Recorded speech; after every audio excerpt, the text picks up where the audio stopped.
The next time we talk, it's going to be the year 2024. And in the year 2024, there's going to be a huge free agent hitting the market, and that is Juan Soto. He's going to be, 25 years old, ridiculously young, ridiculously talented. So are the Giants going to go after him? And is he going to be the next huge major free agent to ultimately reject the San Francisco Giants? You are Locked On Giants, your daily San Francisco Giants podcast. Part of the Locked On Podcast Network, your team every day.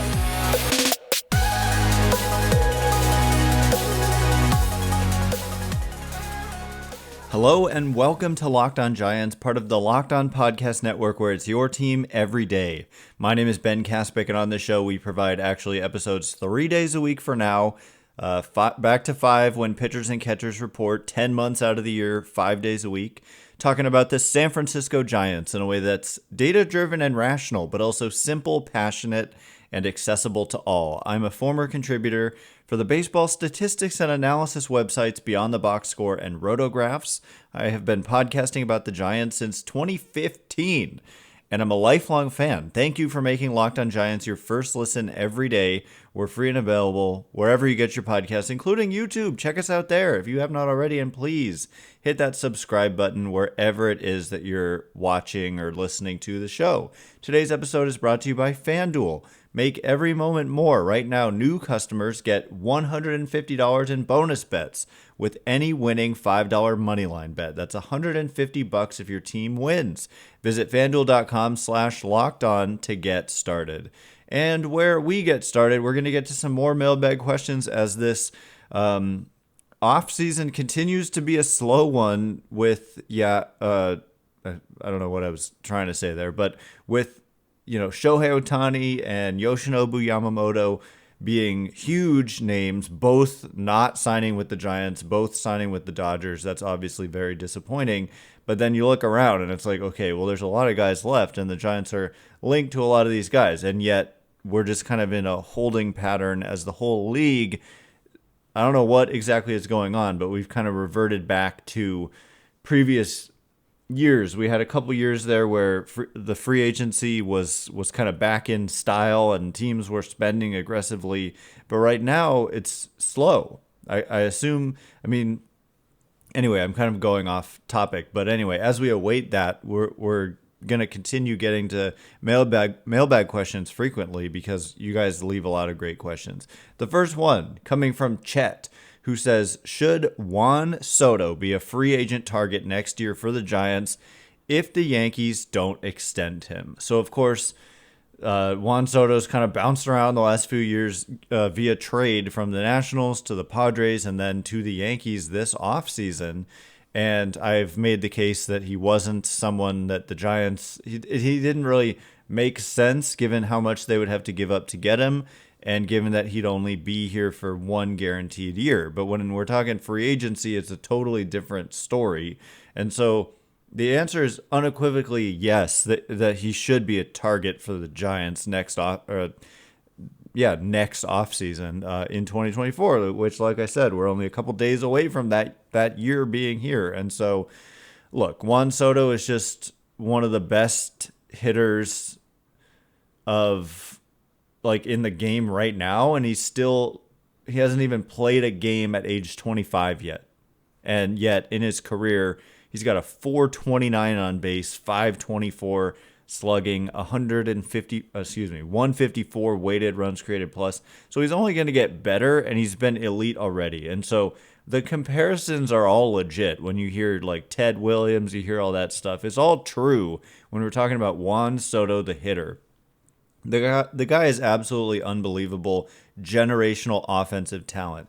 What I do worry about with him is his defense. It's just like really taken steps backwards in recent years after being, starting his career solid, average, decent, good at times with the Nationals. It's just been like bad the last couple of years. And, he turned down like a contract of nearly $450 million or around $450 million from the Nationals. And that's when they decided to trade him.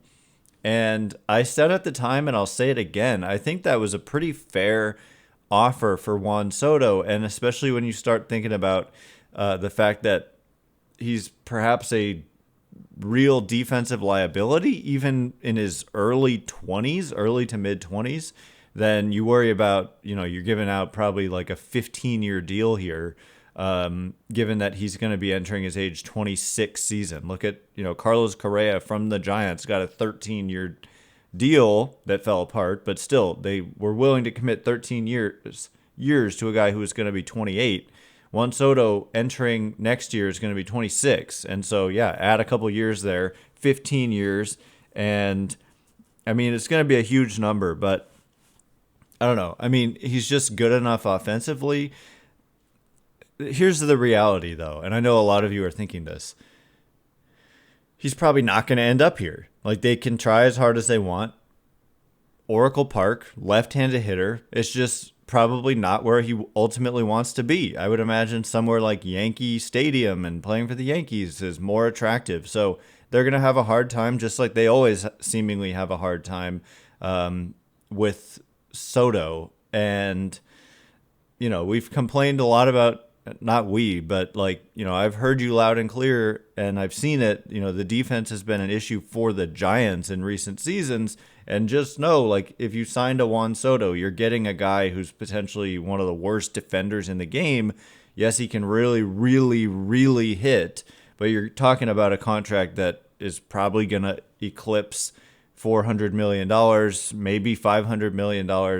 The true value, by the way, of Shohei Ohtani's contract was, quote unquote, only $440-ish million.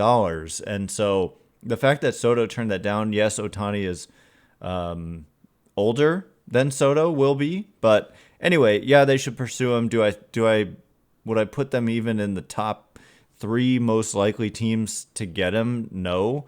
Some of you might think that's crazy to even say top 3, but the reality is the Giants are kind of desperate for a big star to come to their team, so they keep trying. Congratulations, you tried, but they keep failing to get the big fish. I mean, they did. I will continue to point out they got Correa. Correa was obligated to sign here if he just didn't have a messed up ankle. And they got Jung Hoo Lee. I know it's not on the same level of a Juan Soto, but still, is he worth pursuing? Absolutely. Is it realistic that he's going to end up here? Probably not. Probably not. There are certain guys where I'll say yes. I was saying Correa, I thought was actually someone that they could get, and they got him, kind of, until they didn't. Anyway, coming up in just a minute, we're going to turn our attention to the Giants' payroll status right now after signing Jung Hoo Lee. Can they afford to sign 2 more 9-figure free agents like Snell and Chapman? We'll answer that question momentarily. And before we do, today's episode is brought to you by our good friends over at FanDuel. Right now, as the weather gets colder, the NFL offers stay hot at FanDuel. New customers get $150 in bonus bets with any winning $5 moneyline bet. That's $150 if your team wins. Visit FanDuel.com/lockedon and check out this offer. Right now, I'm looking at the 49ers, who have a game this Sunday at the Washington Commanders. And every time I look at this, the odds keep getting more and more in the 49ers' favor. And right now, 49ers are moneyline favorites at minus 950. So if you go to FanDuel.com/lockedon, place a $5 bet on that money line, and if the Niners win, you get $150 in bonus bet. So if you've been thinking about joining FanDuel, there's simply no better time than right now to get in on the action. The app is so easy to use. There's a wide range of betting options, spreads, player props, over-unders, and more. FanDuel.com/lockedon. Kick off the NFL season. FanDuel, official partner of the NFL. All right, as promised, we are going to get to more questions and answers, not just one long answer, but try to move a little quicker through them. Thanks again for making Locked On Giants your first listen every day, actually 3 days a week for now, as we are in the quiet period of the MLB season, of course, no games and all that. But 10 months out of the year, we are Monday through Friday. 2 months out of the year, we are 2 days a week. By the way, Locked On has launched the first, did I say 3 days, 2 days a week? I meant 2 months out of the year, we're 3 days a week. Locked On has launched the first ever national sports 24/7 streaming channel on YouTube. Locked On Sports Today is here for you 24/7, covering the top sports stories of the day with the local experts of Locked On, plus our national shows covering every league. Go to Locked On Sports Today on YouTube and subscribe to the first ever national sports 24/7 streaming channel. All right, getting to more of your questions. Richard says, what is SF's payroll status for 2024 after committing $7 million to Lee? In your opinion, could they afford to sign 2 more 9-figure free agents this year like Snell and Chapman? And so this question was asked a long time ago, and still here we are, like Snell and Chapman remain unsigned. And so there's a couple of things to point out here. Number one, some of you might be like, what? Only $7 million for Jung Hoo Lee? It was a $113 million deal. How are they only paying him $7 million? Well, I don't have the exact breakdown in front of me, but I know that this year's contract, I think it is for this year, they are paying $7 million, but there's also a signing bonus, and it's not always clear to me if that signing bonus is paid up front or if it's paid evenly throughout the duration of the contract. And so up on Roster Resource, yes, they allocate this year. Roster Resource is a place where you can view kind of contracts and all that for every team. On Fangraphs, you can find this. And for Jung Hoo Lee, they've got him at $7.83 million for 2024. And so their payroll status is only $158 million basically committed, although they do have 4 arbitration cases that are not yet settled. But these players will eventually get salaries, and we know roughly what those salaries will be. And then, of course, there's pre-arbitration players, and you don't know exactly how many will be on your team, but roughly $158 million committed. Let's not forget, too, they signed Tom Murphy. So a couple of guys, they've only, 2024 spending added like not even $12 million in new players with Lee and Murphy, assuming that is, in fact, how the signing bonus is going to go down. So last year, their payroll was $196 million. I've discussed how, the sale of BAMTech, every team got an extra $30 million, like from MLB selling its remaining shares of BAMTech to Disney and blah, blah, blah, blah, blah. So it's not clear to me that they're going to just like definitely go back to where they were this year or last year, 2023. But they have quite a ways to go to even get back to where they were at last year. And given that they finished below 500, and given that there's a lot of fan frustration and all that, and given that I would be seriously surprised if they don't continue to make significant additions, I expect that, yes. I mean, here's the thing. When we talk about, I never think of contracts in terms of like the total value. I don't think that it really makes sense to think of it that way.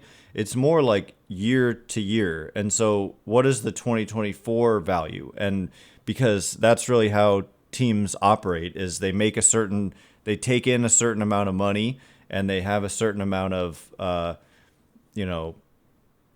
spending room given all they have all their income and they have all their expenses. And for the Giants, when they say their goal financially is to break even, it means you bring in more money, you can spend more money on players. And so if, say, that's why I say, okay, well, if your goal is to break even, then that extra $30 million last year that you got that you're not getting this year, well, that maybe means you're going to go down by $30 million.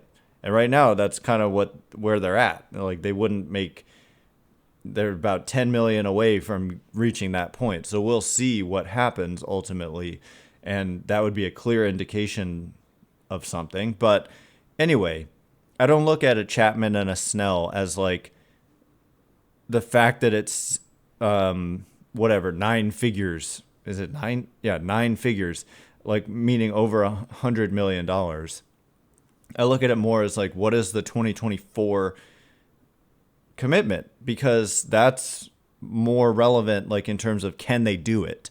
So let's just say, for the sake of argument, that, or for the sake of simplicity, that they're willing to go back to last year's spending level of $196-ish million. Right now, they're at 158-ish. That's a $38 million difference, meaning basically you could sign two players. I mean, like one worth $20 million a year and one worth $18 million a year. And so Snell is probably going to get more, closer to $30 million a year by himself. And so then that would lead you to believe that you can't really add a Matt Chapman who's probably going to get 20 million or so, 20 to 25 million a year. It just depends. It depends on how you break it up. But I think they'd have to go past where they were last year. But also there's the luxury tax payroll, and that's calculated differently. And right now the Giants luxury tax payroll is it's an estimate, but 192 and a half ish. And the first luxury tax threshold is 237 million, and the Giants at 192 and a half are 44.5 million behind that first threshold. And so that's where you say, okay, well, you could spend, say, 28 million a year on a Blake Snell and have 16.5 million left over for another addition. So it gets a little tight. It does get a little tight if you're trying to stay under that luxury tax threshold. The Giants have never been a team that has consistently gone over the luxury tax, even the first threshold. Some teams there's 4 thresholds now, and some teams are over the 4th. I don't know if the Mets are anymore, but they certainly were last year. But anyway, it's definitely possible, but it would take them to levels that they haven't really gone to recently. So I'd say like one of those guys, maybe, and then maybe somebody a little bit lesser, more of the mid-tier. Or you could always, trades are a legit possibility too, and that can help you control costs in a very significant way, because you can trade for a player who's making a lot less money than what you'd have to pay them on the open market. Anyway, next question. Speaking of players who might be a little bit cheaper, Deposed Royalty says, why have I heard nothing, literally nothing, about the Giants pursuing Shota Imanaga? He would help capture Japan fan interest and would be upper rotation, great to pair with Snell. Okay, so you're thinking Snell and Imanaga. So Shota Imanaga is 30 years old, and I don't know exactly when you asked this question, but I do recall that at the time that you asked it and I saw it, that they had been linked to him. Like, I haven't seen many teams other than the Giants linked to him. It's not like we've seen a ton of, rumors about the Giants and Imanaga, but Grant Brisbee wrote a big piece. I think you asked this before. Brisbee wrote his piece about Imanaga in The Athletic. And also, though, John Paul Morosi, I think it was, linked the Giants to Imanaga. And they're one of the only teams that I've seen that's really been linked to him. So I don't remember exactly when he was posted, but there's a posting window and like a timeline during which, like, if time runs out, he can't sign with an MLB team, and he'll go back to Japan. And so I would imagine that window is running low. I wish I had that in front of me, but I didn't think of it until now. But yeah, Imanaga, like, he does make a lot of sense. It's not entirely clear. Like, I think people don't view him in that same tier, certainly, as Yoshinobu Yamamoto, and he's got exquisite command, but he doesn't really have like overwhelming stuff. But the stuff, I think, kind of plays up, and if you look at the steamer projections for Imanaga, they're really strong, and so I do quite like the fit. And like, you look at a Blake Snell, it's interesting you say good to pair with Blake Snell, But, the downside of Blake Snell is the command issues. And Imanaga, he's got a pretty solid strikeout rate projection and, has been excellent at limiting walks. And so that's kind of the combination that the Giants like. They really like their strike throwers. And so I have my doubts about how much interest they really have in Snell as like literally the guy with the highest walk rate in baseball last year, whereas Imanaga is a major strike thrower, but maybe more of like a mid-rotation, perhaps mid to back of like number 3 or 4 starter. But these projections are that of a solid number 3 starter at kind of worst. And so I like the guy. I haven't seen him pitch a lot. I know he pitched in the WBC. I think he pitched the clinching game for Japan over Team USA and like shut them down. And it was kind of one of those things where the stuff didn't overwhelm you at all, but it played up. The stuff played up, I think, because of deception and command. And so, yeah, I like him a lot, and his posting window is probably coming to a close. So, hey, there's a decent chance he ends up on the Giants, but there hasn't been no talk about them. He's been linked to them. Anyway, coming up in just a minute, seems like every player wants to go to the Dodgers and none want to go to the Giants. It starts with drafting and developing star talent. Farhan has failed to do this. Is there any hope this will happen in the future? That is the question we're going to answer momentarily. And before we do, all right, as promised, more questions and answers. Thanks again for making Locked On Giants your first listen every day. Everydayers coming up next week. Hopefully some action in the free agent market. Hopefully the Giants, I think certainly some of these guys, their posting windows were closing in early January. And so, hey, maybe we get Imanaga news over the weekend or something. So be on the lookout for 3 episodes next week and looking for some Giants updates. Please let us have some Giants real updates and or moves.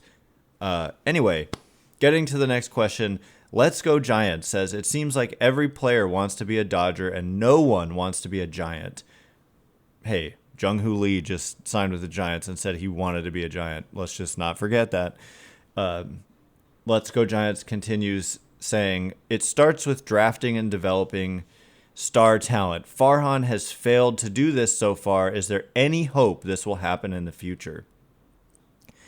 First of all, the drafting kind of doesn't, he's the head of baseball operations, so it all falls on Farhan Zaidi, but, it's like Kyle Haynes and Michael Holmes. I don't know. It's not really Farhan when it comes to who's being drafted. Certainly he has input, but it does fall on others more than it falls on Farhan, but he's the one in charge of hiring those people. So there's that component of it. There's also the component, by the way, like some people are like, they failed miserably with their pick of Joey Bart. Well, that was the previous regime, by the way.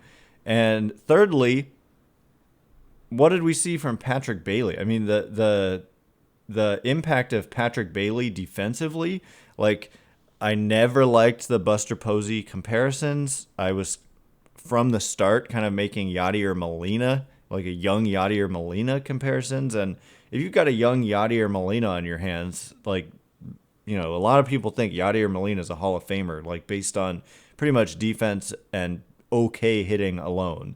And so it remains to be seen. And the other thing is it just takes time. So Farhan Zaidi came in prior to the 2019 season. And so, the 2019 draft was their first draft. Yes, they've had some high profile, I don't want to say busts, but like, Hunter Bishop has just not panned out at all. David Bednar Will Bednar, I should say, has not panned out at all. And a lot of it having to do with injuries. But a lot of people thought Patrick Bailey wasn't panning out, and then he did. And so, and also they've got a guy who's considered like a top 20 prospect by pretty much everyone in Kyle Harrison, and he arrived in the major leagues this year. So it takes time. I'm with you though. Like, yeah, it'd be nice if you had drafted Corbin Carroll instead of Hunter Bishop and had a superstar. It's just hard, but also like your point is valid, but last year we saw so many rookies, and Patrick Bailey did make a kind of high level impact. And imagine if he can just be more consistent with the bat and continue to be elite with the glove. That's potentially a star level player right there. And then you've got, I think Kyle Harrison has the potential to be a front of the rotation arm. They did develop Logan Webb into one of the best pitchers in baseball. He wasn't highly, they didn't draft him, this regime, but they did kind of develop him, and nobody really saw coming what he became, except this regime did. Like, they were like, we believe in him. We believe he can be really, really good. So they did see that with Logan Webb. So just to point that out. But, Marco Luciano, that was a international signing by the previous regime. So was Luis Matos. So yes, there is a lack of impact talent. But when you say, is there any hope this will happen in the future? Of course. And I think it could be as soon as this year, if you're wanting specifically players drafted by this regime. They've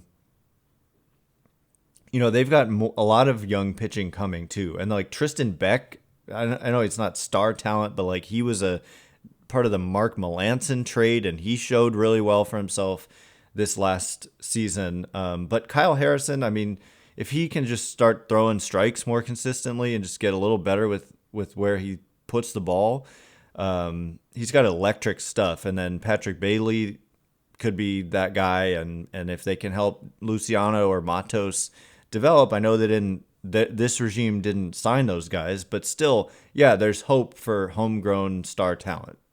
There's not no hope for that. They've got some dudes, and it's just a matter of, can you get it out of them? And they have with certain guys like Webb. Anyway, next question from Kevin Kiermaier's biggest fan, who says, what is the difference between generously giving Carlos Correa a 13-year deal when you know he will not be good at the end of it versus being much more conservative with long-term deals for starting pitchers? So I just thought this was a really thought-provoking question. And I think the difference is that position players, like, I think that for Carlos Correa, I think they just assumed health and production for a number of years in the beginning. It's like a different story with pitchers where it can turn really, really quickly, and health, when they have an injury, it tends to be very serious. And with position players, yeah, they deal with like little kind of more minor injuries from time to time. Yes, sometimes they like break a bone or whatever, but it's like, okay, you miss a month versus you're having elbow surgery and you're missing a year, and then it takes you like another year to get your command back. So I'm not necessarily trying to justify it. Like the 5-year deal that Kevin Gausman got seems very reasonable. It seemed reasonable at the time, and it still seems reasonable now. And I don't know why they were so. There were reasons. He really struggled in that second half. He struggled in the postseason. He was a 2-pitch guy. So, but 13 years, part of it had to do with Correa, with the fact that he was entering his age 28 season. Yes, for sure. They didn't foresee him, at age like 40 being any good, but you figured you're getting, 28, 29, 30, 31, 32, like 5, 6 prime years out of a premium player with a high likelihood of high level production combined with health. And that's why as soon as there was a red flag in the health department, it was like, sorry, we just can't make this deal. And so it's a valid question, like 13 years for Correa versus 5 years for Gausman. Why is that? Also, position players, I don't know. There's just, they're more like marketable and they're out there every day. And I just think Correa was also like a special person in terms of like leadership. I know he was involved, of course, in the Astros cheating scandal thing, but he also is just a player who elevates other players. And so anyway, I think a lot of it just has to do with more, just a higher degree of certainty when it comes to health and performance in the short term. Like we're talking 5-6 years for Correa versus a 5-year deal for a pitcher. You like look at what happened to Madison Bumgarner and that deal with the D-backs. It was just bad right away and stayed bad the whole time. And that's not the only example of that around the league. Anyway, that is all the time we have for today. Thanks again for making Locked On Giants your first listen every day. Everydayers coming up next week. Hopefully some Giants news. We've also got a ton more mailbag questions, and there's always rumblings. And so 3 episodes next week. It's 2024. I can't wait to be with you then. Locked On has launched the first ever national sports 24/7 streaming channel on YouTube. Locked On Sports Today is here for you 24/7, covering the top stories in sports of the day with the local experts of Locked On, plus our national shows covering every league. Go to Locked On Sports Today on YouTube and subscribe to the first ever national sports 24/7 streaming channel. Once again, my name is Ben Kaspick. Check me out on X at Ben Kaspick, Kaspick. If you like this show, please consider rating it or leaving a review. It helps me out so much. So thank you in advance, and thank you to everyone who's done so already. Have a great weekend. Have a safe and happy new year. Can't wait to be with you again 3 times next week. Thanks again for listening. You are now Locked On Giants.